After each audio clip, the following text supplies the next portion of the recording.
There were 152 shots in the movie that needed to be rotoscoped, most of them lightsabers, some of the laser blasts that L9 fires.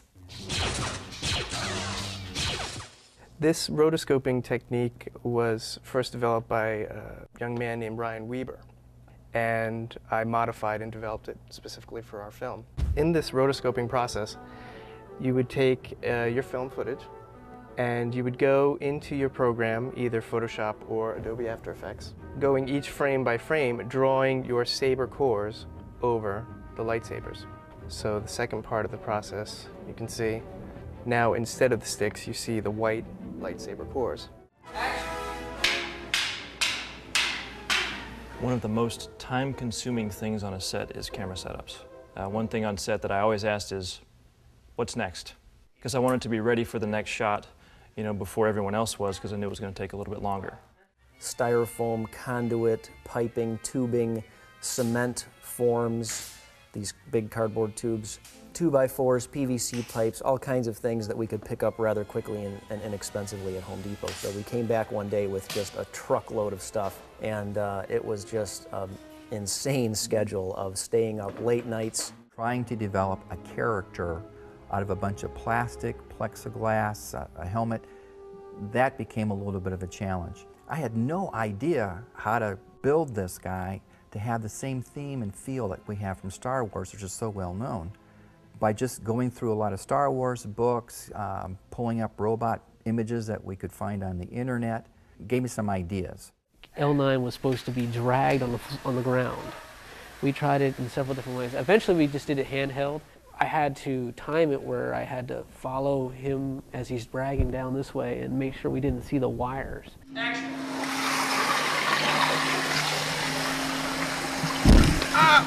And these guys, I mean, they were throwing themselves on the ground. I mean, these guys had bruises, beaten up. I mean, sticks hit them. I mean, they still did another shot. I mean, they never stopped, and that pushed all of us to work harder and to be better.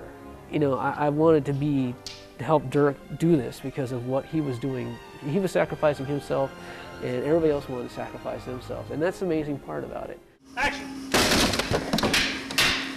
My challenge with the cast and with the crew was I wanted to rehearse this, you know, a little bit more than you probably would, because we didn't have the stockpile of supplies. We didn't have all the extra pyro that we might have needed to take, you know, multiple shots. Let's make sure everybody knows what's going to happen, and then let's do it right the first time. After L9 falls over and breaks in half, you could see all kinds of electronics and stuff in his lower torso, but nothing was going on there. There was no smoke, no sparks, no electrical shorts going on. So what we did is we took a car battery and a pair of jumper cables into the studio and shot some sparks just against black. And these sparks then we could screen over the shot of L9 together with some other digital effects like flashes and these little electrical bolts zigging around in there. And then we added some foreground smoke.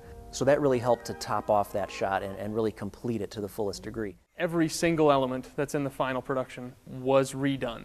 None of the sound that you hear in the final short film was actually recorded on location. Every saber hit, every footstep, every single sound effect, people hitting walls and floors and each other,